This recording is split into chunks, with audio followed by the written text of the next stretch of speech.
नमस्कार। Times of Swaraj के खास कार्यक्रम सियासी संग्राम में आप सबों का स्वागत है और मैं हूं संतोष सिंह। और आज हम सियासी संग्राम में बात करने जा रहे हैं एक ऐसे विषय को जो विषय आपको लगेगा कि ऐसा भी होता है क्या, या ऐसा भी इस देश में हो रहा है। जी हाँ, जाति की सियासत तो हम लोगों ने देखी है।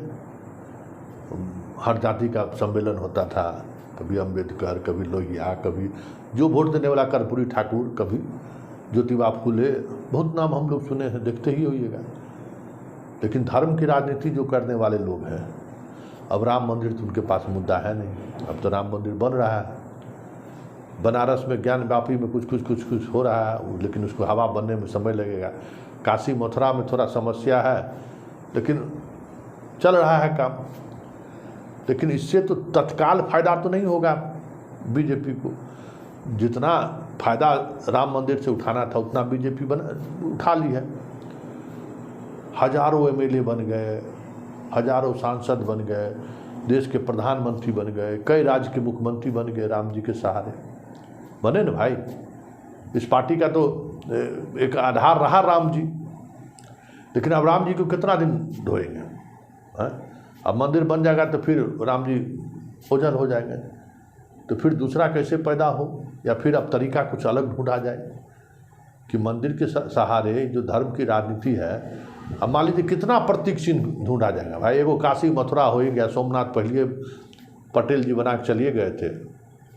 काशी मथुरा, विश्वनाथ में भी जो है, सोमनाथ बनारस में भी है, इसको भी निपटा दिया जाए। ज्ञान व्यापी है, गिनती के 8-10 गो में मामला शांत हो जाएगा। फिर कैसे बना कर रखेंगे? लव जिहाद में देखिए रहे हैं, हिंदू मुसलमान देखिए रहे हैं, 3 तलाक देखिए रहे हैं, धारा 370 हो ही गया, कॉमन सिविल कोड देखिए रहे हैं, तब बचेगा क्या?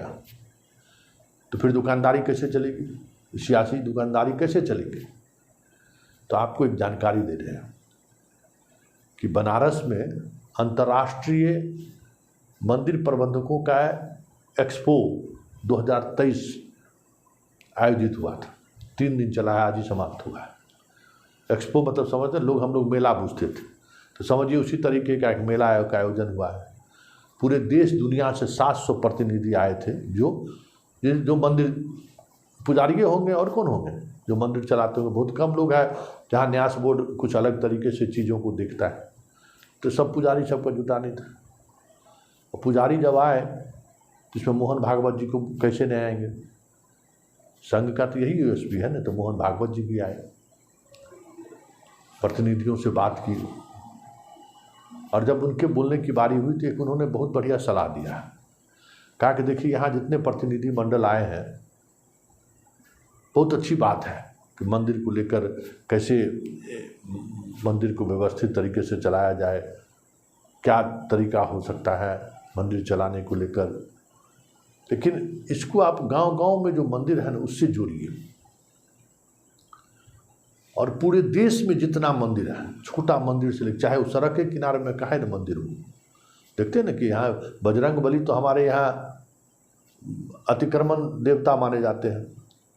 तो इस तरीके के देश में जितनी भी मंदिर है, गांव से लेकर राजधानी दिल्ली तक, पूरे देश में सड़क किनारे भी बहुत मंदिर है, उस सारे मंदिर का मैपिंग कराइए और उनके तमाम पुजारी को, व्यवस्थापक को आप जोड़िए और एक नेटवर्क खड़ा कीजिए पूरे देश में।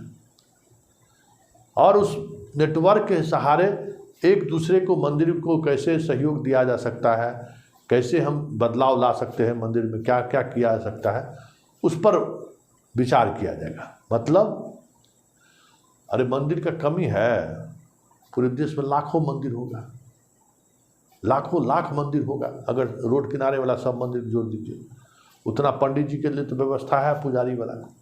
तो इसको अब हम चैनलाइज कर देते हैं, सारे देश के पंडित जी एक साथ एक सूत्र में उसको बांध देते हैं, ताकि जैसे उनका है ना पन्ना प्रमुख, गांव में हर बूथ पर उनका एक पन्ना प्रमुख है। जितना वोटर लिस्ट का जितना पन्ना होगा उस सब का प्रमुख बनाते हैं। प्रमुख रहता है, नहीं रहता है, भाग जाता है, उसको आर्थिक रूप से मदद भी करना पड़ता है, पार्टी को देना पड़ता है। पन्ना प्रमुख से ऊपर देखने वाले को मोटरसाइकिल भी देना पड़ता है, 15-20 हज़ार रुपया महीना भी देना पड़ता है। घूमने के लिए पेट्रोल देना पड़ता है, बहुत तरह का खर्च उसको वहन करना पड़ता है। लेकिन अगर पुजारी, हर गांव का पुजारी को अगर हम जोड़ देंगे तो फिर न खर्च देना, हिंग लगे न फिटकरी, माल चोखा चोख। तब नया स्लोगन यही है कि मंदिर जोड़ो। तो किशोर कुणाल जी बना रहे हैं ना कि राम जी उसी रास्ते से गए थे, बड़ा भवहाजा, कितना पैसा खर्च हो रहा है, अभी तो पिलर उलर आया है। मतलब इस देश में अब मंदिर के सहारे ही राजनीति होगी। एक दौर में होता भी था, यहाँ का तो खजाना संपत्ति तो मंदिर में रहता था। मुगलवा सब आके किसको काहे मंदिर पर हमला करता, सब खजाना मंदिर में रहता था। राजा के घर में थोड़ी रहता था पैसा। इतना राजा को ये लोग फुला कर रखता था, बेचारा पैसा नहीं, वो तो लड़ने में अपना जान देता था। सब पुरोहित के पास पैसा जमा होता था। आप सुने होइएगा कि जितना आक्रांता इस देश में आया, मंदिरे पर हमला किया, मंदिरे को लूटा, क्योंकि सब संपत्ति मंदिरे में जमा रहता था। युद्ध लड़ने की स्थिति में राजा लेते होंगे उन लोगों से पैसा, पंडित जी से। भाई महामंत्री भी तो वही होते थे कि अभी मुहूर्त हुआ कि नहीं हुआ देखने के लिए। तो अब उसी व्यवस्था की तरफ भारत को मोड़ने की कोशिश हो रही है कि पूरे देश के मंदिर के सहारे हम एक तरह की विचारधाराओं को कैसे फैलाएं बिना पैसा खर्च किए हुए। पंडित जी को तो है, और उसमें फिर जोड़ देंगे एक दूसरे को, तो कैसे मदद पहुंचेगा पंडित जी को, वो भी व्यवस्था हो गया। तो ये 2025 का मिशन है। जब संघ का 100 साल पूरा होगा, उसके बाद संघ का यही आपका स्वरूप आपको देखने को मिलेगा कि नागपुर उसका हेडक्वार्टर है ना, नागपुर को हेडक्वार्टर उसका नागपुर ही रहेगा। लेकिन सोमनाथ मंदिर से लेके अपना दरभंगा का जो सो मंदिर है, वहाँ तक सब मंदिर एक दूसरे से जुड़ जाएगा। कोशिश यही है। और इस मंदिर जोड़ने के सहारे किन चीज़ों को फैलाया जाएगा ये भी आप समझ सकते थे। तो ये स्वाभाविक है, क्योंकि जातिवादी राजनीति वाले लोग क्या किए, लोहिया विचार मंच, कर्पूरी विचार मंच, यही सब किए ना। उस सिर्फ मंच के सहारे जगह जगह ऑफिस दफ्तर खोल दिया। अम्बेडकर विचार मंच, इस देश में कितना अम्बेडकर के नाम पर मंच और मोर्चा चल रहा है। सबको एक कार्यालय बैठने के लिए रोजगार धंधा चल रहा है ना,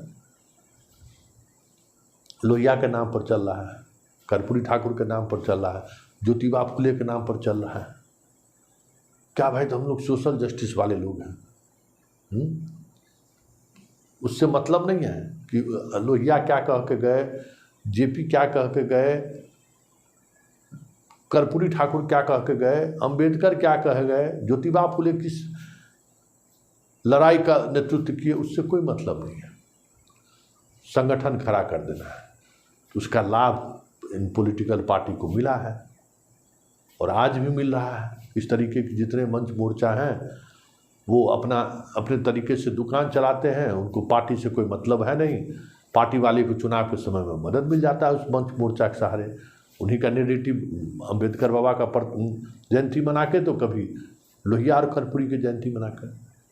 तो ठीक उसी तरीके से मंदिर के सहारे संघ अब सियासत साधने की तैयारी में।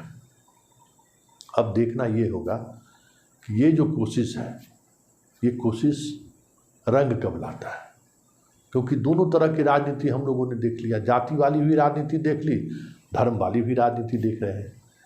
इस दोनों राजनीति में न शिक्षा है, न स्वास्थ्य है, न डेवलपमेंट का कोई मॉडल है। देख ही रहे हैं। मतलब मंदिर का चेन बनाइए, देश में अच्छे सरकारी स्कूल हो, उसका चेन बनाने की जरूरत नहीं है। सरकार का स्कूल कैसे मजबूत हो, इस पर चर्चा करने की जरूरत नहीं है। सरकार का हॉस्पिटल कैसे मजबूत हो, इस पर चर्चा करने की जरूरत नहीं है। उसके लिए अंतर्राष्ट्रीय सम्मेलन बुलाने की जरूरत नहीं है कि अन्य देशों में किस तरीके का हेल्थ व्यवस्था है, ये समझने की जरूरत नहीं, क्योंकि उससे तो वोट नहीं मिल सकता है। हम लोग तो उससे वोट नहीं देते हैं। बेहतर अगर हेल्थ व्यवस्था हो जाए तो उस पर कितना आदमी वोट देगा। लेकिन कास्ट, हमारा जाति का लोग खड़ा है, तब तो हम वोट देंगे। और सवाल है जहाँ हिंदू मुसलमान होगा वहाँ तो हम वोट देंगे। तो दोनों उसी तरीके से वोट देने वाले लोग हैं। और वोट देने वाले लोगों को जो मदारी आएगा, जाल बिछाएगा, दाना डालेगा, लोग से उसमें फंसना नहीं। कबूतर आएगा वाला जो कहानी है, कबूतर आएगा, जाल बिछाएगा, दाना डालेगा, लोभ से फंसना नहीं। हर बार हम लोग फंसते हैं, फिर बैठ के रोते हैं 5 साल, करे सब कुछ लूट लिया, महंगाई ला दिया, बेरोजगारी आ गया। लेकिन वोट देने वक्त में एको बार नहीं सोचते हैं कि महंगाई बेरोजगारी भी कोई मुद्दा हो। तो भागवत साहब मंदिर क्यों नहीं सोचे? इससे सहज और आसान काम क्या होगा? इतना लाखों लाख पंडित जी को रोजगारों मिल जाएगा। भाई जो पंडित जी एकदम पूरा टाइट हैं भाजपा के साथ, उनको अगर सरकारी नौकरी नहीं मिल रहा है तो कम से कम मंदिर में तो नौकरी मिलेगा। और नेटवर्किंग हो जाएगा तो सब जगह से कुछ कुछ बट के आएगा, तो 10, 20, 25 हज़ार रुपया महीना तो आमदनी सुनिश्चित हो जाएगा। कौन नगारा बजाएगा?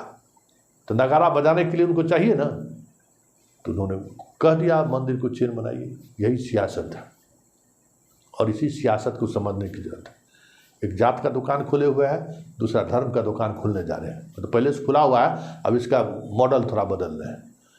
अब हमें आपको सोचना है कि इस दोनों मॉडल में आप कहाँ हैं, और इस मॉडल से इस देश का क्या होने वाला है।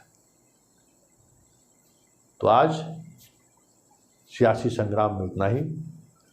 एक मंदिर की तैयारी आप भी कीजिए, कहीं मिले कर्मजरुआ ज़मीन, कोई सरकारी का ज़मीन बना दीजिए मंदिर। 1 साल के अंदर में सर्वे शुरू हो जाएगा, आपका भी मंदिर का नाम उसमें चल जाएगा। फिर क्या दिक्कत है? दोनों तरफ से, दोनों हाथ से अंतर्राष्ट्रीय स्तर पर भी मदद मिलेगा। जैसे यहाँ NGO सबको मदद मिलता था ना, गरीबी मिटाओ का, गरीबी मिटा नहीं मिटाए NGO वाला सब अमीर हो गया। तो मंदिर के पुजारी को भी अंतर्राष्ट्रीय स्तर पर मदद मिलेगा। जैसे मियाँ जी सबको मिलता है ना मस्जिद बनाने में, देखते हैं कि दुबई से फंड आया है, सऊदी अरबिया से फंड आ रहा है, एक से एक मस्जिद बन रहा है। तो उसी तरीके से अब इसकी संभावना भी बढ़ जाएगी। अब अमेरिका में जो हिंदू रहने वाले हैं, पूरी दुनिया में जितने हिंदू रहने वाले हैं, वो सोचेंगे कि चलो मंदिर बनाने के लिए पैसे, सिख सब कितना बढ़िया भेजता है, तो भेजेगा तो रोजगार का एक संसाधन तैयार होगा। इसलिए अब पढ़ाई लिखाई से वास्ता रखने की जरूरत नहीं है, मंदिर बनाइए, भविष्य सुरक्षित है। चलिए, इस खास कार्यक्रम में सियासी संग्राम में बस इतना ही। फिर किसी नए मुद्दों के साथ हमारी आपकी मुलाकात तो रोज़ होते ही रहती है, होगी। फिलहाल मुझे इजाज़त दीजिए, नमस्कार।